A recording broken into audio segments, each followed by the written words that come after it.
عرض سلام خدمت شما هنرمندان عزیز. قبل از هر چیز ممنونم بابت حمایت بی‌نظیر شما دوستان از پست آخر ما. حقیقت ما قبلا چیدمان‌های ورقمون رو با برنامه ایکاد که همینطور اکثر همکارا دارن انجام میدن، ما هم به همین صورت چیدمان ورقا رو انجام میدیم. تقریبا 2 سالی هست ما از یه نرم افزاری استفاده میکنیم که الگوریتم این نرم افزار الهام گرفته از هوش مصنوعی هست، اصلا قابل مقایسه نیست با ایکاد. حالا مزایایی که داره، یکی اینکه چیدمان خیلی سریع و دقیقی داره، یعنی چسبندگی حروف‌ها بغل هم دیگه از ایکاد خیلی قوی تر عمل میکنه. این نرم افزار دیگه که داره اینه که ورقایی که میچینه انتهای ورقو صاف به شما خروجی میده، یعنی طوری به شما خروجی میده که بقیه ورقا دفعه بعدی راحت میتونید استفاده کنید. یکی دیگه از مزایای این نرم افزار اینه که یه تعداد حروف داره، اینا میشه 10 تا. آقا دو تا کارشو خیلی عجله‌ای دارم، میخوام همین الان برش بخوره، بقیه‌اش مثلا عجله‌ای نیست داخلش. اینو برای نرم افزار مشخص میکنی که آقا این تعداد حروفو تو ورق اول شما چیدید، مانده اونا رو حالا تو ورقای بعدی هم شد مشکل نداره. این خیلی به کار ما میاد. حالا احتمال میدم که به درد چند تا از همکارا بخوره، گفتم این مطلبم بگم داخل همین ویدیو. یکی دیگه این که مثلا شما 4 تا تیکه ورق دارید، این هر کدومش یه سایزیه. این 4 تا تیکه رو میدید به نرم افزار، خودش میاد کامل اینو داخل اینا چیدمان میکنه، به طوری که مثلا کامل یه دونه‌ش رو تموم میکنه، دوباره اون یکی رو چیدمان میکنه داخلش. حالا ایکات هم داره، منتها یه دونه ورق میتونی بهش بدی، یه دونه ورق بهش بدی. وقتی فایلای شما زیاد باشه، دقیق و خیلی منظم نمیتونه داخل اون یه دونه ورق اونجوری که شما دوست دارید که پر کنه و همه رو جا بده انجام نمیده. ولی خب این نرم افزار آپشن داره که شما هر تعداد تیکه ورق بهش بدید، میاد به حساب اولویت بندی میکنه که از تیکه های اول به آخر کامل پر میکنه، بعد میره بعدی. این به درد ما خیلی خورده، ان شاءالله که به درد دوستانم. خب اسم این نرم افزار سولید اچ هست که من یه توضیحات کلی میدم داخل همین ویدیو. برای توضیحات کامل و جامع‌تر داخل واتساپ زحمت بکشید یه پیام بذارید، همونجا به حساب ویدیو براتون بفرستیم که به چه صورت چیدمان هست و چه نقصایی داره که شما حواستون باشه این نقصا رو دقت کنید که خدا نکرده وقت اشتباه چیدمان نشه یا مشکلی چیزی براتون پیش نیاد.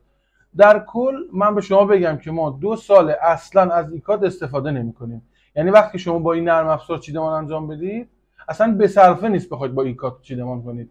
پی وی سی، استیل، پلکسی، هر ورقی که می‌خواید چیدمان انجام بدید خیلی خیلی به صرفه است. هر سوال یا راهنمایی هم نیاز داشتید من خدمتتون هستم داخل واتساپ و ان شاءالله نصب می‌کنید و یه خدا بیامرزی برای بابا من میفرستید. خب داخل نرم افزار کورل حروفمون الان آماده هست برای چیدمان. کل حروفا رو شما میگیرید، اکسپورت میکنید با پسوند DXF. مثلا الان من اینجا خروجی DXF گرفتم رو عدد 1. نرم افزار چیدمان رو باز میکنم، نیو ایمپورت میکنم اینجا همون خروجی که الان گرفته بودم. خب میاد داخل این صفحه، ببین اومد اینجا، باید صبر کنید تا بیاد این طرف، یعنی قشنگ لود بشه به این طرف. خب الان لود شد.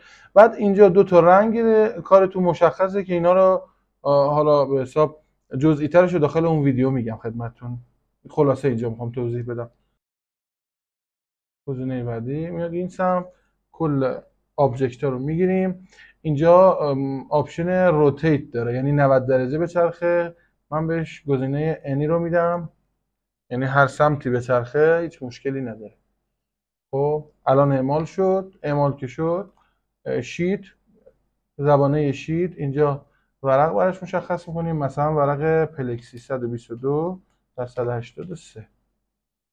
اوکی. گزینه این استینگ. این 4 تا فاصله که اینجا میبینید فاصله 4 طرف ورق شماست، لفت تاپ و بقیهش 1. اینو میگم مثلا از دور ورق من 1 میل. و فاصله چیدمان، فاصله چیدمان هم اونم میگم 1 میل باشه. بعد استارت. یه تایم هم اینجا میتونید براش مشخص کنید که مثلا تا 20 دقیقه بیشتر دیگه چیدمان انجام نده.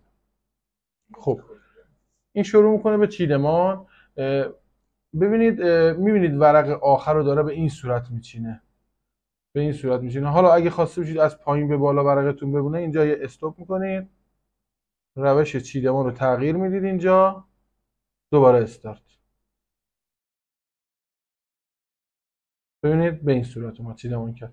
بعد یه به حساب یه تایمی رو صبر میکنید دیگه، نهایتا 2 دقیقه 3 دقیقه، حالا نسبت به تعداد ورقتونه. هر چی بیشتر صبر کنید قشنگتر و بهتر میچینه. آپشنی که من خیلی دوست دارم از این نرم افزار اینه که آخر ورق که میمونه، باقی مونده ورق رو براتون صاف تحویل میده. ببینید به صورت صاف تحویل میده و برای چیدمانای بعدی شما راحت تر هستید. حالا هرچی بیشتر صبر کنی به حساب بهتر چیدمان میکنه. استوب میزنید اینجا، اکسپورت، تمام دیگه. اکسپورت هم کردید دیگه، میتونید ببرید دوباره داخل برنامه کورل بفرستید برای دستگاه لیزر یا هر چی دیگه که میخواید انجام بدید، CNC یا لیزر.